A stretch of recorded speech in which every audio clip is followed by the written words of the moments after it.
జై శ్రీరామ్. అందరికీ నమస్కారం. వెల్కమ్ టు న్యూస్ అఖండ. నేను మీ కస్తూరి శ్రీధర్. బీజేపీ కార్యకర్తలకు, అభిమానులకు, నరేంద్ర మోడీ గారి అభిమానులకు ఒక శుభవార్త అయితే ఒకటి తీసుకొచ్చిన న్యూస్ మాత్రం భలే ఉన్నది. న్యూస్ విన్నాక మీరు ఇంకా హ్యాపీగా ఫీల్ అవుతారు, ఇంక దాంట్లో డౌటేలా. మళ్ళీ ఎన్నికల సీజన్ అయితే వచ్చేసింది. మొన్న జరిగినటువంటి పార్లమెంట్ ఎన్నికలు జరిగి 4 నెలలు పూర్తి కాకముందే అప్పుడే కొన్ని రాష్ట్రాలకు అసెంబ్లీ ఎన్నికలు వచ్చేసినాయి. ప్రస్తుతం ఈ జమ్మూ కాశ్మీరు, హర్యానా రాష్ట్రాల్లో ఈ అసెంబ్లీ ఎన్నికలు అయితే జరుగుతున్నాయి. ఇక జమ్మూ కాశ్మీర్ విషయాన్ని తీసి పక్కన పెడితే మనం ప్రస్తుతం హర్యానా గురించి మాట్లాడుకుందాం కాసేపు.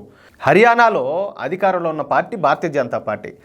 గత 10 సంవత్సరాల నుంచి హర్యానాలో బీజేపీ అయితే అధికారంలో ఉన్నది. దీంతో ఎలాగైనా సరే భారతీయ జనతా పార్టీను ఈసారి హర్యానాలో ఎలాగైనా కానీ ఓడించాలని ఒక పక్క కాంగ్రెస్ పార్టీ, మరో పక్క ఎవరో ఆ జైల్లో ఉన్నాడు కదా ఒక ఆయన, ముఖ్యమంత్రి పదవికి రాజీనామా కూడా చేయకుండా ఈ లెక్కర్ స్కామ్ల డకోటా డెకాయిట్, ఆయనకు సంబంధించిన ఆమ్ ఆద్మీ పార్టీలో కంకణ కట్టుకున్నాయి. చూడండి, అంటే జైల్లో ఉండేవాళ్ళు కూడా భారతీయ జనతా పార్టీని ఓడిపోయాలనుకుంటున్నారు. ముఖ్యమంత్రి పదవులకు రాజీనామాలు చేయకుండా లెక్కర్ స్కామ్లో దొరకపోయి ఆడ లోపల కూర్చోండేవాళ్ళు కూడా ఇట్లా డెకాయిట్లు కూడా ఇప్పుడు మళ్ళీ పోటీలు చేయడం, భారతీయ జనతా పార్టీని ఓడిపించాలనుకోవడం. చూడండి ఎట్లా నడుస్తున్నాయి రాజకీయాలు, ఏ రకాలు ఉన్నాయి చూడండి మన భారతదేశంలో.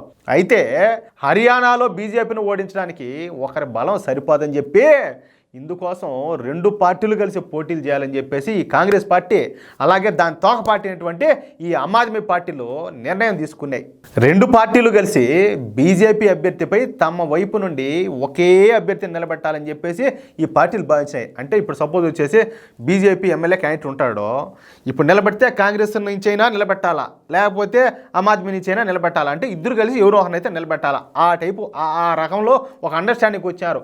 ఇందుకోసం 2 పార్టీల మధ్య పెద్ద ఎత్తున చర్చలు కూడా జరిగినాయి. హర్యానాలో మొత్తం 90 అసెంబ్లీ స్థానాలు ఉంటే వాటిలో తమకు 20 స్థానాలు కావాలని చెప్పేసి ఆమ్ ఆద్మీ పార్టీ పట్టుబట్టింది. అంతేకాకుండా హర్యానాలోని కురుక్షేత్ర ప్రాంతంలో తమకు 10 సీట్లు కావాల్సిందేనని చెప్పేసి ఈ ఆమ్ ఆద్మీ పార్టీ గట్టిగా పట్టుబట్టింది. అయితే అందుకు ఈ కాంగ్రెస్ పార్టీ నాయకులు అంగీకరించాల.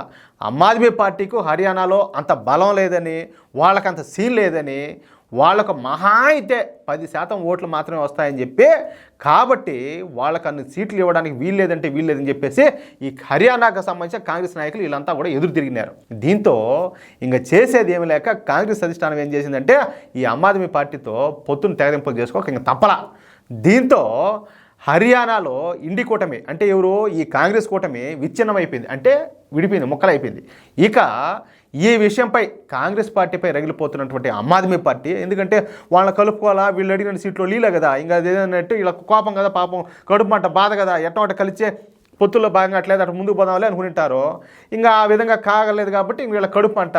దీంతో ఏంటంటే హర్యానాలోని మొత్తం అసెంబ్లీ నియోజకవర్గాల్లో పోటీ చేయాలని చెప్పేసి ఆమ్ ఆద్మీ అయితే నిర్ణయం తీసుకునేది.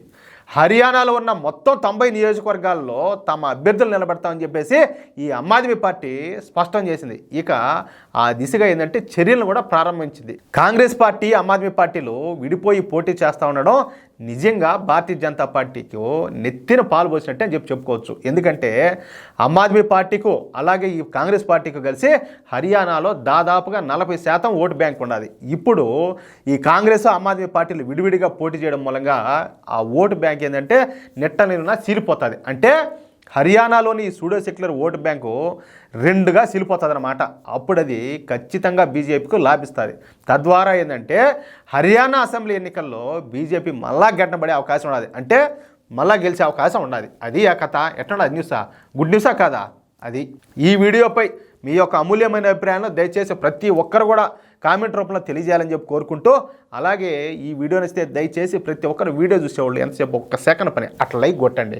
ఎందుకంటే ఆ లైక్లు ఎక్కువ వచ్చాయనుకో మాకు అనిపిస్తుంది, ఊరే నాయన మనల్ని కూడా అందరూ ఎంకరేజ్ చేస్తున్నారా స్వామి, అందరూ ఆదరిస్తున్నారు, మనం ఇంకా కష్టపడాలా, ఇంకా మంచి మంచి వార్తలను పట్టకరావాలా, చెర్లకు బీ చేపలను పట్టుకొచ్చినట్టు మంచి వార్తలు. అంటే ఈ ప్రింట్ మీడియా, ఈ ఎలక్ట్రానిక్ మీడియా కొంతమంది డకోటాగాళ్ళు ఉన్నారు కదా డెకాయిట్లో, వాళ్ళు చూపించిన ఎన్నో విలువైన వార్తలన్నింటినీ మన వాళ్ళకి మనం చూపించాలని చెప్పేసి మేము ఇంకా కష్టపడి ఎట్టో ఒకటి చేసి మీకు మంచి వార్తలను పట్టుకొచ్చి మీకు మీ ముందు ప్రజెంట్ చేస్తాం. అలాగే ఈ వార్తలన్నీ 10 మందికి షేర్ చేయండి. అలాగే ఇంతవరకు ఎవరైనా మన ఛానల్ సబ్స్క్రైబ్ చేసుకోకపోతే మీకు పుణ్యం ఉంటుంది, మీ గడ్డం పట్టుకుంటా స్వామి. మీ అన్నో తమ్ముడు ఇంత కష్టపడతా ఉంటే మీరైతే చూస్తూ ఉంటారా? మీరు సబ్స్క్రైబ్ చేసుకోరా? 10 మందికి చెప్పి ఒరే మనోడి మా ఛానల్ పెట్టాడరా, మంచి మంచి న్యూస్ ఇచ్చాడు, దేశానికి సంబంధించి హిందుత్వానికి సంబంధించి అదిరిపోయే న్యూస్ ఇచ్చాడు, దీని యొక్క మొగోడు న్యూస్ ఇచ్చాడు అని చెప్పి మీరు 10 మంది చేత సబ్స్క్రైబ్ చేయించరా? మీ తమ్ముడు అయితే మీ అన్న అయితే మరి నన్ను ఎందుకు అంత సులకనగా చూస్తున్నారు? ఏం నేను మీ అన్న తమ్ముడిని కదా? ప్లీజ్ ప్రతి ఒక్కరు కూడా సబ్స్క్రైబ్ చేసుకోండి, అలాగే సపోర్ట్ చేయండి. జై శ్రీరామ్.